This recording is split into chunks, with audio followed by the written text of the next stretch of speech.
like, it's like a dance with him. You know, he'll be moving the camera around a room. The dolly, for those who are familiar, is the cart, for lack of a better word, the cameraman sits on where the camera, you know.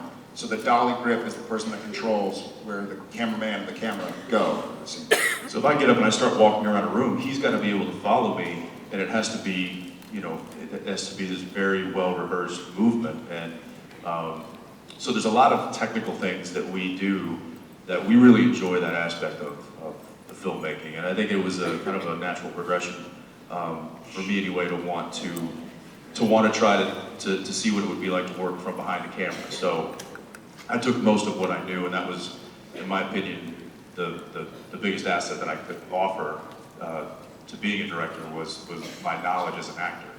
And then for everything else, I just relied on my technicians to, you know, teach me the way and make sure that I didn't mess up. For everything else, he relies on his asset.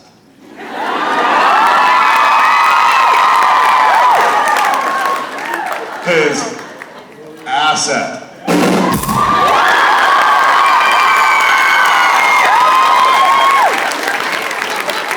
It is.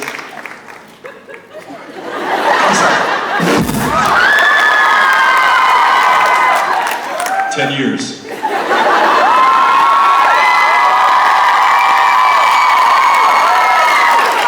Going on 11, brother. Going on 11. Thank you very much. Thank you. It was a good one. Guys, It was a good one. how are you? Hi. What are you wearing? Not much. Neither one. Now I was just wondering, I've traveled a long way, but I was just wanting to know what the craziest thing a fan has ever done to meet you guys. What's the most insane thing fans have done to meet us? Stole our soul!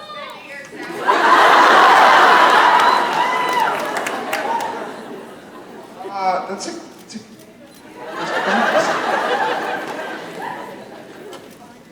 I don't know. What?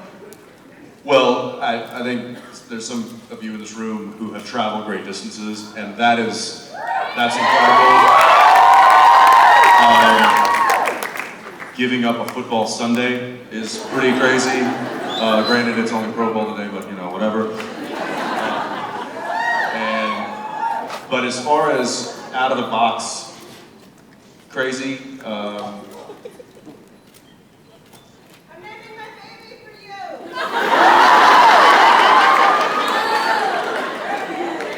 yeah, but does that mean we're gonna meet?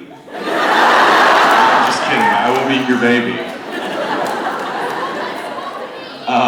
Yeah, someone sold their soul apparently. I don't know. Kiss Mark. I have to kiss Mark. That's a great question. You know, it's one of those funny things. I think about like what I was a fan of. Growing up, you know, I like Star Wars books, and I like James Bond films. I went to when I was on Gilmore Girls. I went to.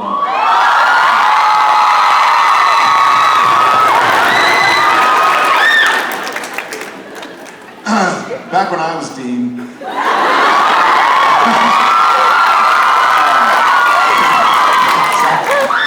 I went to a convention like this, but for many things, so that I could meet Richard Kyle, who played Jaws in the James Bond movies. Yeah. So I think about what I'm a fan of, or following a band around, you know, flying across the country to go see Pearl Jam.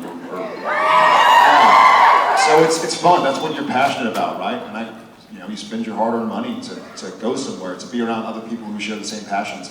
So this is not a carte blanche to do crazy things. Like, don't hurt yourself or me, hurt Jensen, if anything.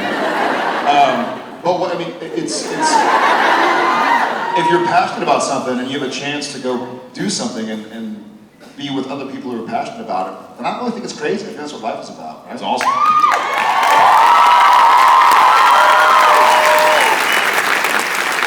When Jensen wanted to meet me, he wore that outfit though. Thank you very much. Hi guys. Hi.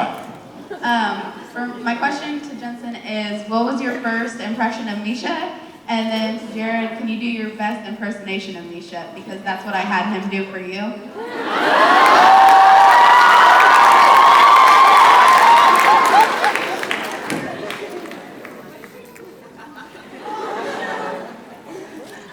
So this was essentially the first time I met Misha. It was on set, and we were just about to.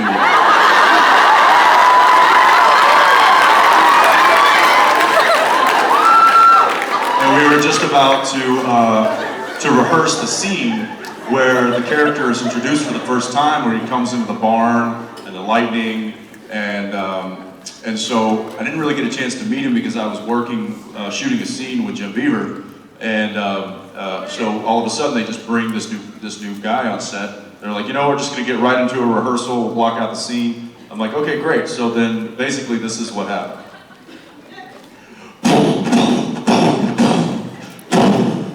I raise you from perdition.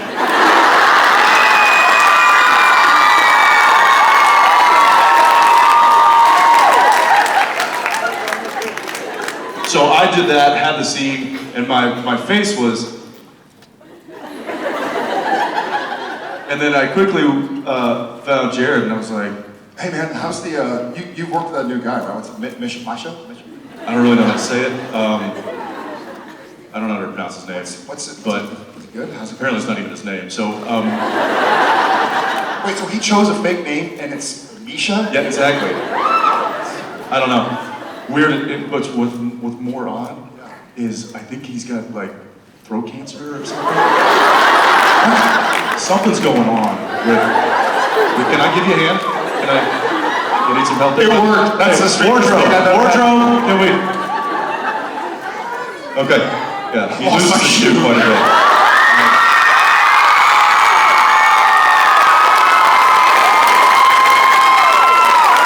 So cut to, we're walking through the parking lot, and we're just cruising So back what's there. it like? What's this Misha I guy? don't know, he's just, oh my gosh, he's right there.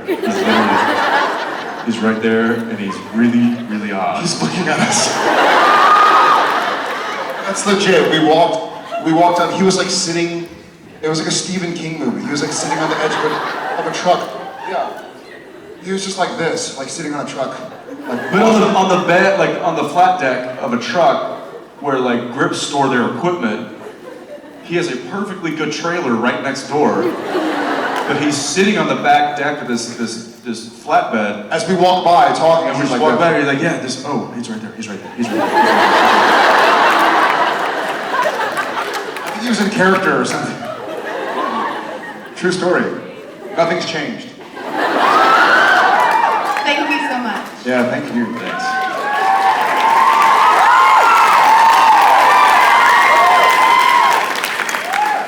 Hi. Hi. How are you guys? Good, how are you? Great. Fantastic. So my question is, since you guys have both been on TV shows and movies, what's your favorite to act in? My favorite to act in. This is an enormous caveat. I probably prefer movies, but I obviously prefer Supernatural over everything. Right? So, it's equal parts exciting and unnerving in a TV show to not know what's coming up. Whereas with the movie, they're like, make yourself familiar with this 120 pages. Each episode of TV we do is 40, 44, 45. And so we're doing a movie every 3 episodes, and like a movie we never read. I don't know what's gonna, we have 30 episodes or more of this show to shoot. I don't know what's gonna happen. They could have me in a room with bees, or like playing Lucifer, or like, or Demon Robots. Yeah, so that's how I feel. I would tend to probably go more towards television because of that. I like the unknown journey that's ahead of me. With a movie, there is a beginning, middle, and an end, and it's right there before you even start shooting. With the television series, you have no idea where the journey's going to go, when it's going to end, you know, who you're going to meet along the way, what characters are going to come into your character's life, how your character is going to evolve. So I think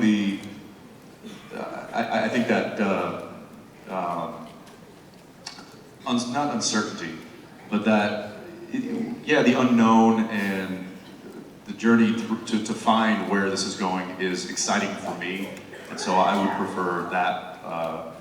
But obviously, I enjoy both. And as far as the legitimate just shooting day, the literal day of shooting, I like TV more. Oh, yeah. Because you'll do a movie, it'll take you a day or 2 days to shoot 2 pages. You feel like you're pulling teeth. You're like, we're still doing this scene, we've been doing it for 12 hours. Like, aren't there other parts of the movie that need to be filmed? Whereas TV, you can do 7 or 8 pages a day. And as difficult as those days are, as stressful as they are, like, dude, we have like a monologue in the scene, and then we have another 2 scenes later with more speeches, more crying, and then it's like a fight scene or something. Then it's hectic, but at the end of the day, you're like, that felt good. Like, that was awesome. Big day, go home, go to sleep, wake up, do it again. So that's exciting. That kind of breakneck pace, I'm really into.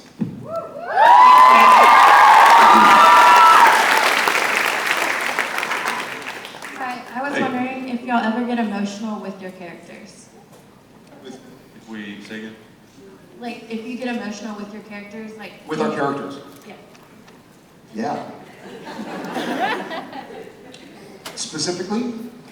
Just like in everyday life, like if they're going through something, like when they're mad, are you mad in everyday life? Like, You mean, do we take home what we're working on the screen kind of thing? Like, are we feeling the emotions that Sam and Dean are going through? kind of, but not like to the extent of taking it home, just like feeling it every... I don't know. Well, obviously we have to feel it, because otherwise, if we aren't feeling it, then it's not coming across. So I think There are 2 kind of styles of acting, and I think he and I are more of. So there's one style of acting that it's purely like pretend, and classically it's very staged, very like, well, here's how happy I am, like, look, can't you see? The other one is really trying to get yourself to a place where it becomes true for you, where you really feel it. And sometimes it goes overboard. Sometimes there are scenes that he's done or that I've done where the emotion has taken over, because you're still a human. There's a book, it's a Malcolm Gladwell book. It's either Tipping Point or Blink, and it talks about, they did a study where they connected all the nodes or whatever to someone's brain to see what their serotonin hormone levels are doing. And they had them hold a pencil between their upper lip and their nose like this. So it kind of put their face, all it did was kind of put their face in a frowning position. Then they had another group hold it between their teeth to where they kind of were in a smiling position. And they asked these test groups, like double-blind study, how they watched the same cartoon or something. It's like, hey, did you like the cartoon? And the people who were frowning were like, whatever. People who were smiling were like, yeah, it's fun. The point is what you're doing, that's why they're saying, like, don't worry, smile, be happy. It actually does make you happy. If you spend your day frowning, then your body releases the hormones that cause you to be sad, and vice versa. And so when you're doing a scene all day long and you're crying or you're dying, the 3 or 4 days that Mark Shepard and I shot that scene in the chapel were like some of the worst days of my life. I was spent, and not just because I was around Mark Shepard for that long. That had a big part to do with it, though. No, but you spend all day and you're depressed and you're sad and you're trying to keep yourself in that zone because you want to make sure you put some good stuff on camera for the SPM family. Yeah, the brain knows that it's, this is what we always say, like the brain knows it's not real, but the body does not. And the brain, you're telling the brain to tell the body to get emotional and to be upset and to perhaps, to cry or to get angry. So the body's reacting accordingly. And a lot of times it's hard to turn that reaction off, especially when they yell cut. Or when they say that's a wrap and you go home at the end of the day. It can be difficult. One of my least favorite pieces of direction, and thank God I haven't received this piece of direction in many, many years, but is when directors ask for tears. They're like, hey, are we gonna see some tears? I wanna throttle them. Go, look, it either happens or not, but don't get somebody to fake that they're crying, because that's just, it's painful. I'd rather see somebody be sad and not cry as far as an audience member. I'd rather see somebody who seems legitimately sad, whether or not they have tears, than somebody who's like a bawling mess. And it's idiotic to me, so I hate it. The point is trying to just be honest with where you are as a human being that day and with that character. And if it's not a day where you're like, hey, I don't really have any tears left in me, then don't try and force it, but your body will figure it out. That was long-winded, sorry guys.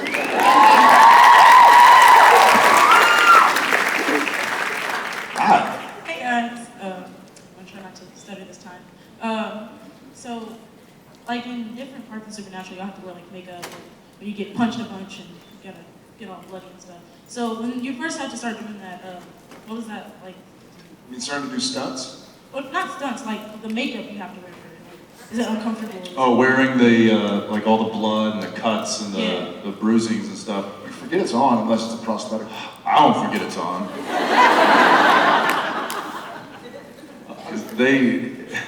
We actually, the first episode of season 2, remember that? First episode of season 2, after the car accident, when we're all sitting out there on the field and the ambulance is there, there's this big setup, this big shot, and Sam's going like, "Where's my brother?" You know, he's freaking out, and he's in the stretcher. And it was a July day in August. It was a very hot day, and I had spent like 2 hours, possibly more, getting prosthetic eye pieces to make it look like I had a bulging black eye, you know. And the idea was that my eye had hit the steering wheel, and so they put like they use in boxing movies, like Ali and stuff. He had prosthetic, make it look like he got punched in the eye. So spent a couple hours doing it, and then it's time to shoot. It's this big setup. It's Kim Manners directing, and you want to do the best job for him, and he has these beautiful shots. But they had me waiting, laying in the gurney because there's between takes, and the sun melted the glue. So I'm laying there, and all of a sudden I'm like, oh, my eye is just killing me because the glue that held the prosthetic to my face was melting into my eyeball, and I could feel it. Yeah. And so that's why at the beginning of the scene, actually, they now have an eye patch on me because they were like, we have to clean his eye out, but we don't have 2.5 hours to put the pieces back on. So they put a big eye patch on me instead. But I mean, I was like, well, there's 3 hours of sleep I'll never get back for nothing. So when it's something like that, or the Bloody Mary, when it was crying tears, it was a tube that went up my back, over my ear, and then to my tear duct, like this very finite tube, so that they could pump blood. Unless you so that kind of stuff you can't forget it's on because there's a guy following you around, like who's holding the blood attachment. So, but something silly like a little cut is not. Yeah, I mean the cuts and the scrapes and all that stuff. That's no big deal. It's the prosthetic pieces that they put on. And I don't know if you guys remember the end of season 5 of Swanson. What? She's never heard of it. Yeah. When Lucifer Sam decided to beat the living crap out of Dean, that was also an eyepiece. If you guys remember, one of my eyes was so very similar to him, except we were shooting this in April, so it wasn't nearly as hot. And you need some water? Some water? You got it? All right. Okay. So, nobody died on my watch. Yeah. Not while we're up here.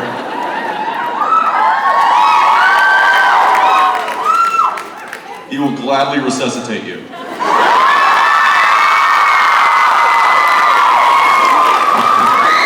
Now she's keeling over.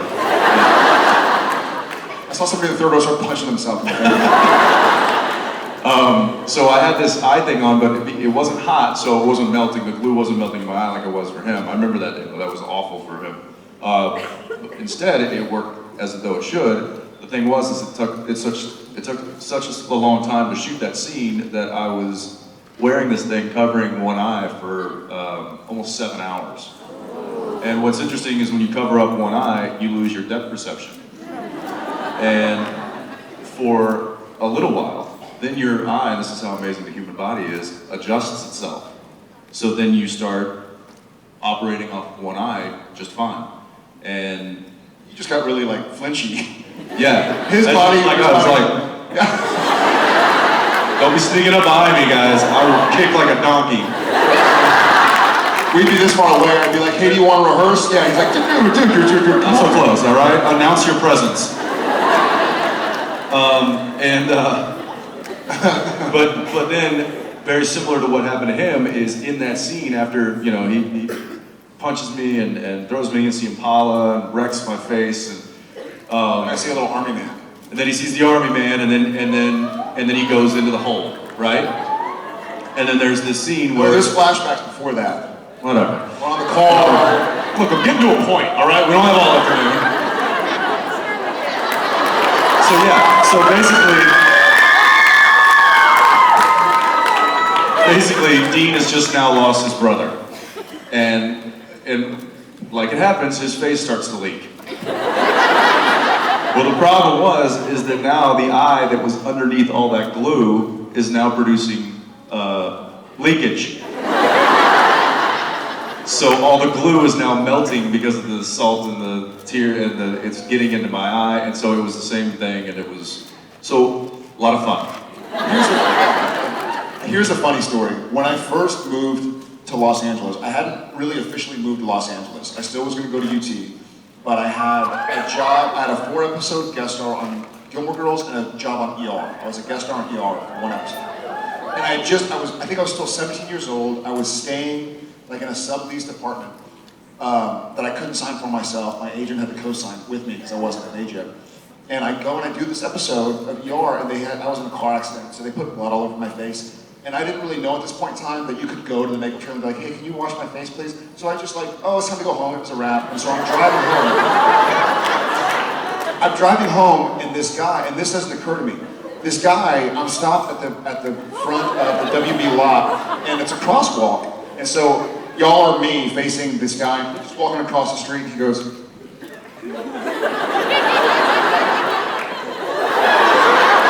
and keeps walking. And it doesn't occur to me that I have anything on my face. And I'm like, I hate this place. People give me dirty looks for no reason. I was heartbroken, I swear. I was like, people are a-holes in this town, man. You know, I've been there for like a week, and I lived 3 miles from the studio, which in LA takes about 45 minutes to drive. And so for the drive, I'm sitting there and I'm bummed. I'm truly bummed. I'm like, why? People just give me dirty looks. I didn't do anything to anybody. I wasn't in the crosswalk. And finally I get upstairs and I'm like, this place is, oh. He thought I had been in like a massive car accident because I had blood, glass bits. And he just keeps walking. I'm like, oh wow, that guy is really hurt. I'm gonna let somebody else handle that.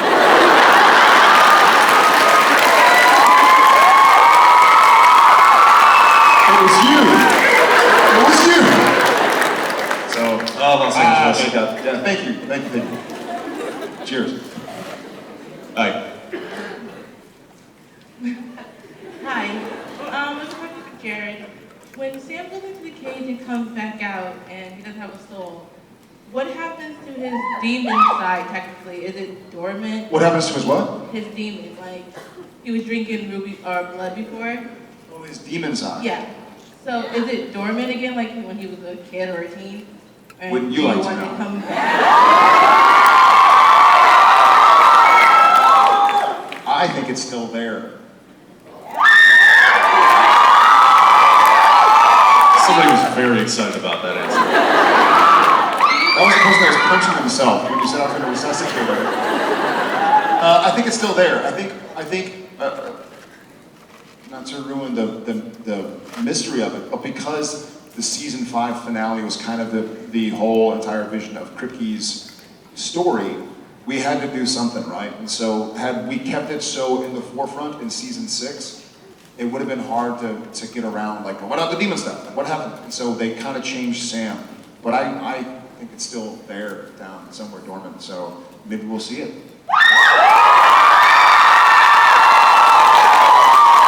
Slow motion fight scene, demon style. Yeah, I can't wait. I hope we do see it. Well, thanks for ruining the mystery for me. Thank you. Hi, Hi, I'm Charlie. I'm Jared. Really? I was wondering, these things ago before all the demons and angels and everything just got complicated. If you could fight any monster, if you could create your own monster pretty much, what would you call it? Like, how would it kill people and how would it be killed? She said if you could fight Eddie Munster. Oh, is that what you asked? We could fight Eddie Munster? If you could create any monster to fight, what would it be called? How would you kill it? How would it kill people? How would you kill it? The Jefferson Starship.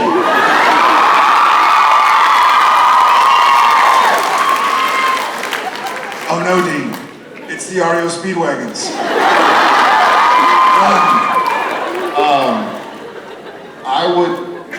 I would create a new wife for Michael Corleone. That's not so mean.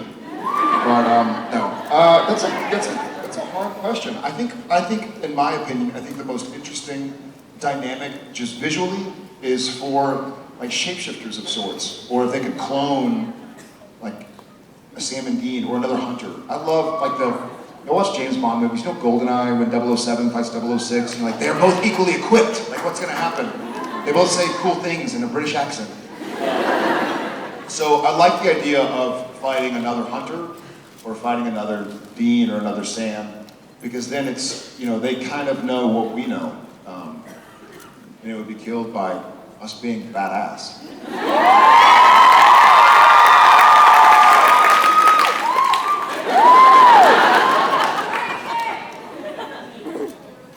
Hi, you guys are incredible. You carry on. Tell me more. Thank you, you're incredible. Thank you. I wanted to know, what are your guys' thoughts on Dean being cured so early on this season, and is there anything else you wish would have happened while he was still a human? You're in Houston. You can say what are y'all's thoughts. I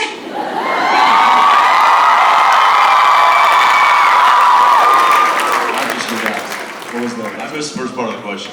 I turned up. Just so y'all understand, there's like a monitor here, but we're having a really hard time hearing, so it's not that we're just hard of hearing. What do you say? It was funny. I'm sorry, say it one more time. What are y'all's thoughts on Dean being cured so early on this season? Y'all. Got it. Yes. I would have liked to have seen the Demon Dean last a little longer.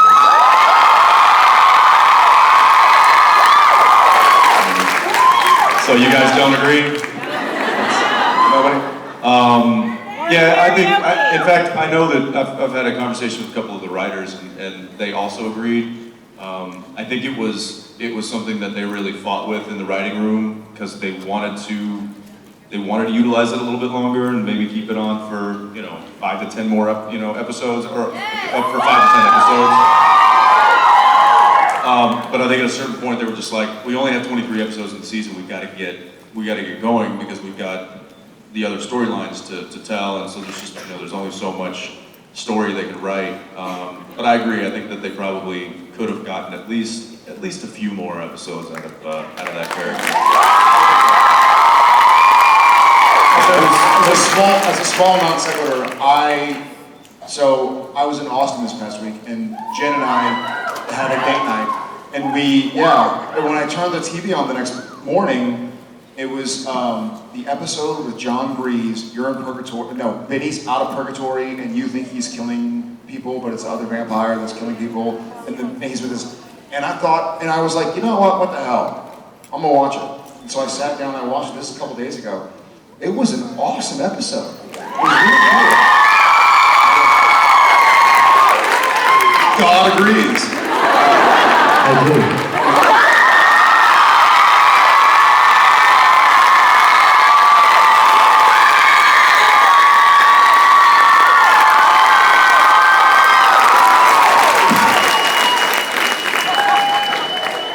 I can't beat that. No, you can't. No. Is that? Do we have the last question? Unfortunately, that was the last question. Oh, did we miss the last question? Embarrassment? Oh, We don't do that anymore? We did miss the last question. Embarrassment. What? What the hell are you doing?